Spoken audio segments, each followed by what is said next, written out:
So this is my 1970 big block Camaro.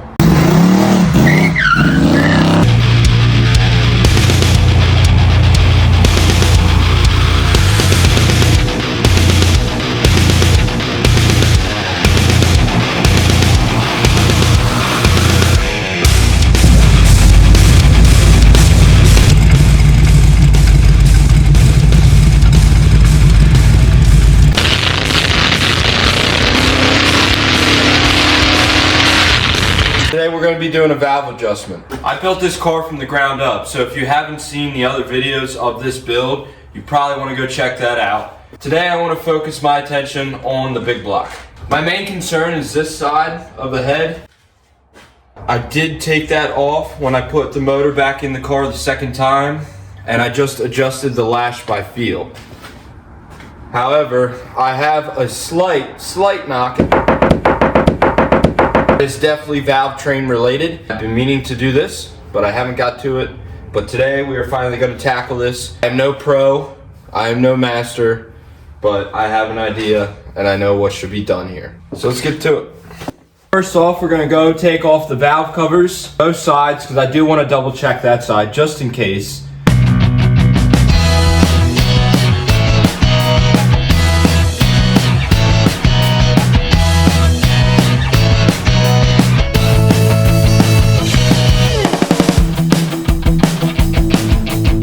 Real quick before we get started, a lot of this stuff can be very intimidating, especially when it comes to valves. Now we are going to use the EO/IC method. What's that mean? Exhaust open, intake closed. So as soon as that exhaust starts to open, we're going to adjust the intake.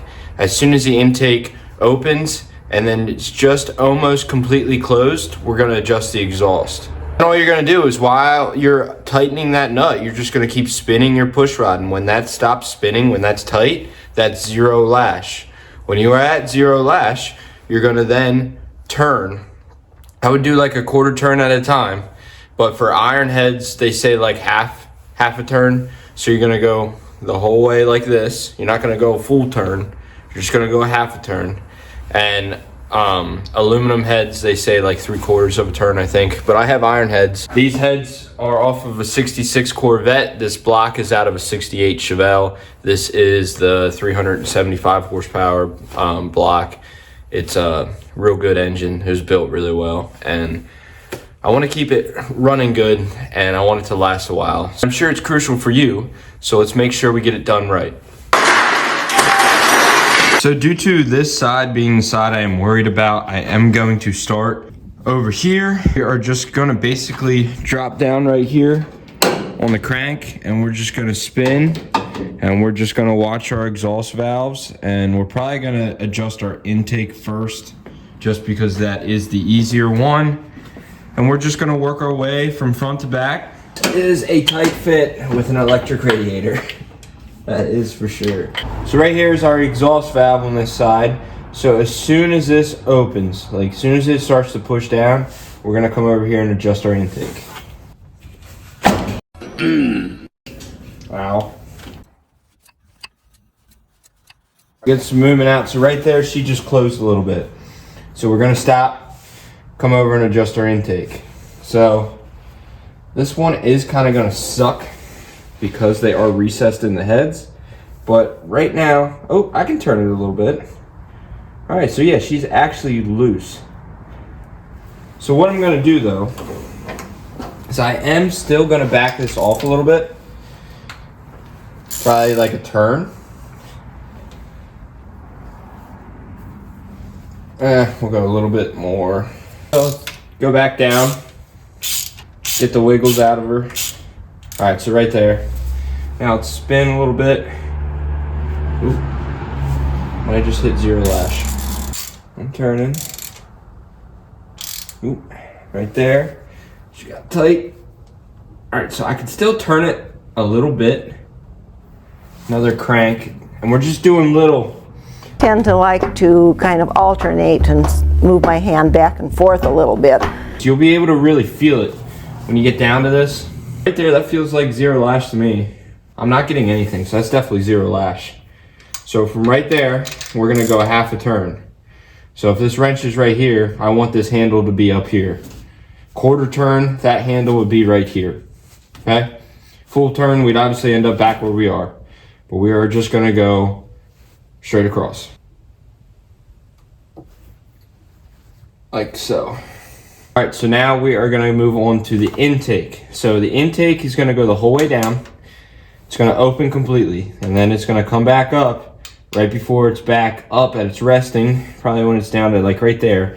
We're gonna stop, we're gonna adjust the exhaust. The exhaust is gonna be fairly easy because as you can see, this push rod is very exposed. So the exhaust is coming back up, which means our intake, yep. Look at that, that's beautiful. Intake is going down. It's coming back up. Right there. You should probably take your spark plugs out. It will be easier.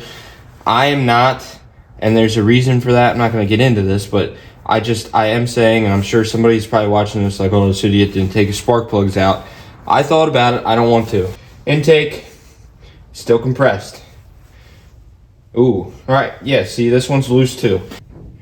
Right there, we're spinning real good. I'm spinning real good, real free. Still spinning. Oop. She got tight.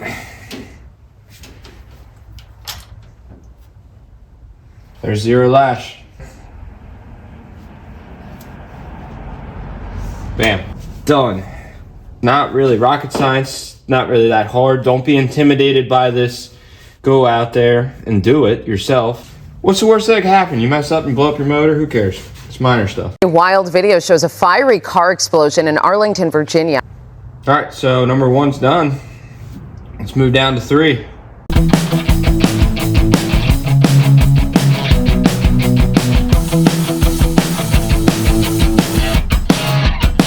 And another big thing about this, guys, is you do not have to go into order. So see, I just did my number 1 cylinder to show you, but as I'm turning the motor, well, this exhaust valve just happened to just close. So I was like, all right, well, let me adjust this intake. So this intake is adjusted now. And I'm just gonna keep turning the motor and watching all my valves and see what is happening. The easier method is just to start it up and do it by feel. But it's not as precise. I know there are some really good old timers out there. I'm not one of them. Obviously I did it that way last time and it was good enough for this year, this summer, but it's not perfect. So I'm gonna make it perfect right now. So I'm just gonna go back to spinning. So that exhaust just closed right here too, so we can adjust that intake. So I know this intake right here, that exhaust is gonna come up. So we are still gonna watch this puppy, but she's probably my next victim, I'd say.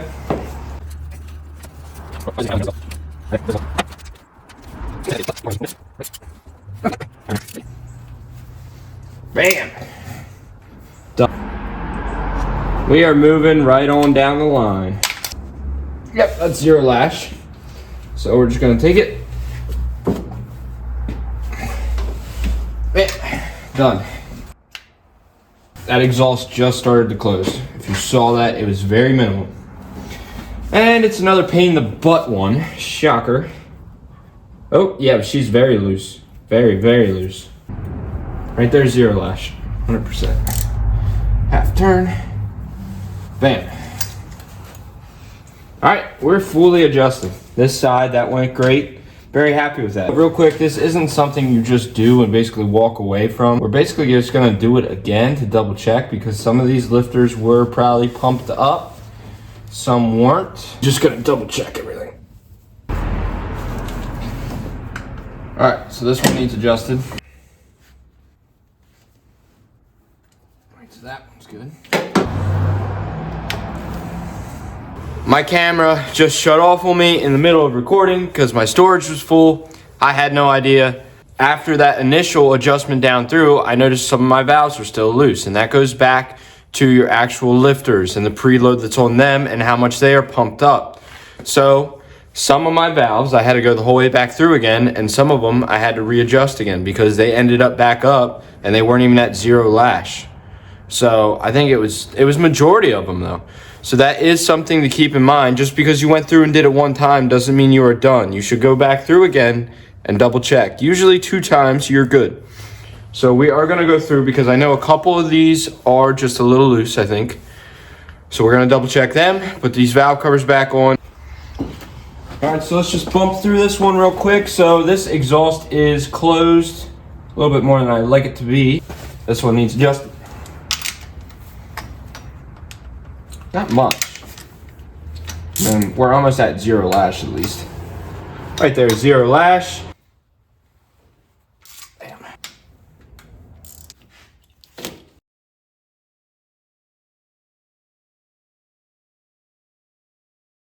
All right, so we should be fully adjusted now. I did cycle through the motor that second time, and I pretty much had to adjust every one on that side.